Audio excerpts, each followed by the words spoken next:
মন্দ ধারণা করা, বাজে ধারণা, নেগেটিভ অ্যাজাম্পশন, সবসময় একটা নেগেটিভ চিন্তাধারা। কিছু লোক দেখবেন যে পজিটিভ কিছু খুঁজেই পায় না, আছে না? ভালো একটা জিনিসের মধ্যেও ভেজাল খুঁজে বের করছে। জাজমেন্টাল, অন্যের ব্যাপারে মন্দ ধারণা করা, সবসময় অন্যকে কাঠ গড়ায় দাঁড় করাতে সে পছন্দ করে, এরকম আছে না? ওনার এই সমস্যা, ওনার তো উনি এটা নামাজ হয় না, এর তো ঝামেলা আছে ফ্যামিলিতে, ওর তো এটা, ওর সমস্যা, তোর কি সমস্যা? ওর সমস্যা যে বুঝলি, তোর কি সমস্যা কর? এরকম এরকম আছে না? নিজের দোষের কোনো খবর নাই, শুধু অন্যের দোষ, শুধু অন্যের দোষ, শুধু নেগেটিভ। প্রিয় ভাইয়েরা, এই নেগেটিভিটি থেকে বেরিয়ে আসতে হবে আমাদের। অন্যের দোষ খোঁজা যাবে না, নিজের দোষ খুঁজতে হবে। নিজেকে কাঠগড়ায় দাঁড় করান, একটু একটু নিজে কি কি ভুল করলাম, নিজে কি কি অন্যায় করলাম, এটা একটু বের করবার চেষ্টা করেন। নিজেকে কাঠগড়ায় দাঁড় করান। আমরা এই ভুলটা করে ফেলি, আমরা নিজেকে কাঠগড়ায় দাঁড় না করিয়ে কি করি? হ্যাঁ, কি সুন্দর, ইজ দ্য জাজ, সে জাজ করবে, সে জাজের চেয়ারে বসছে, তার দায়িত্ব দেওয়া হয়েছে, এবার সে এই তোমার এই সমস্যা এটা ওইটা। তো জাজমেন্টাল হওয়া যাবে, পজিটিভ চিন্তা ধারণা করতে হবে। দেখেন আল্লাহ তাআলা বলছেন, ইয়া আইয়ুহাল্লাযীনা আমানু জিতানিবু কাসীরাম মিনায-যন্ন ইন্না বা'দায-যন্নি ইসম। ওহে বিশ্বাসীরা, বেশি বেশি ধারণা করা থেকে বেঁচে থাকো, কেননা ধারণাটা হচ্ছে পাপ। এই যে আপনি বাজে ধারণা করলেন, এটা পাপ। আর রাসূল সাল্লাল্লাহু আলাইহি ওয়াসাল্লাম বললেন, ফাইন্না যান্না আকযাবুল হাদিস। এই ধারণা করাটা এটা হচ্ছে মিথ্যা কথা, অধিকাংশ ধারণা এটা মিথ্যা হয়। ফাইন্না যান্না লা ইউগনি মিনাল হাক্কি শাইআ। ধারণা কখনো সত্যের বিকল্প হতে পারে না, কখনো বিকল্প হতে পারে না। এজন্য আপনি বাজে ধারণা করবেন না। ধারণা করতে হলে সুধারণা করেন। ধারণা করতে হলে কি ধারণা করবেন? হঠাৎ দেখলেন যে ওদিকে আজান হইতেছে, বসে আছে, এই নামাজ পড়ে নাই, কোথায় নামাজ পড়েই না, ওর যে কি সমস্যা আছে আপনি জানেনই না, হতে পারে না? কি রে, নামাজ পড়লো না? সে হয়তো মুসাফির, সে কি, সে তো জমা কসর করার অনুমতি, তো ফ্লেক্সিবিলিটি তো শরীয়ত দিয়েছে, ঠিক কি না? বোন একটাকে দেখছেন নামাজ পড়ে নাই, ধারণা করেন যেহেতু বেনামাজ, এর বলতে নামাজ পড়ে না, এরকম বলে না? হয়তো মেনস্ট্রুয়েশনাল পিরিয়ড চলছে, তার পিরিয়ডের কারণে তো সে নামাজ পড়তে পারবে না।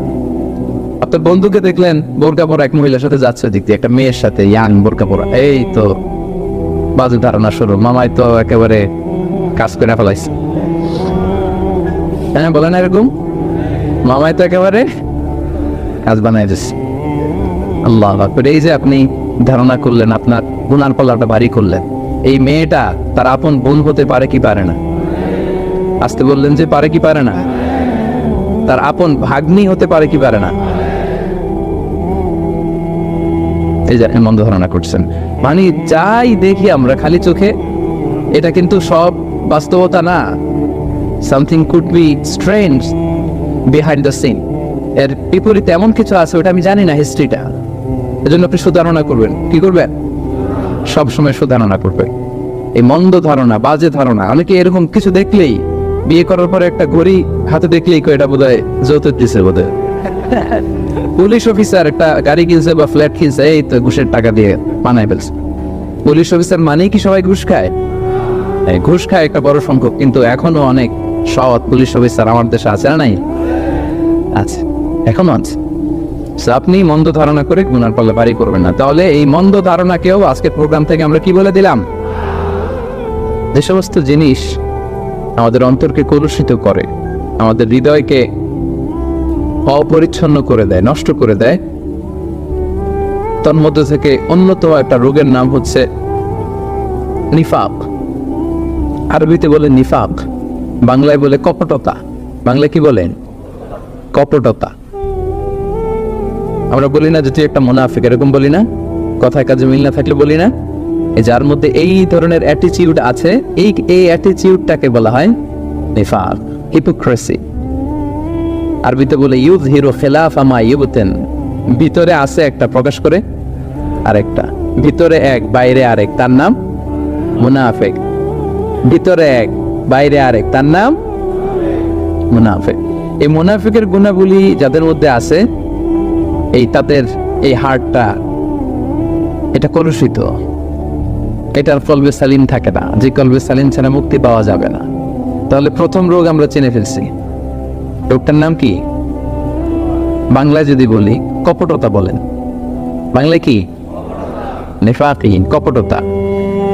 এটা যাদের মধ্যে কাজ করে তারা দুই চেহারার লোক হয়, কমসে কম টু ফেস পার্সোনালিটি, দুই চেহারা, এদিকেও আছে ওদিকেও আছে।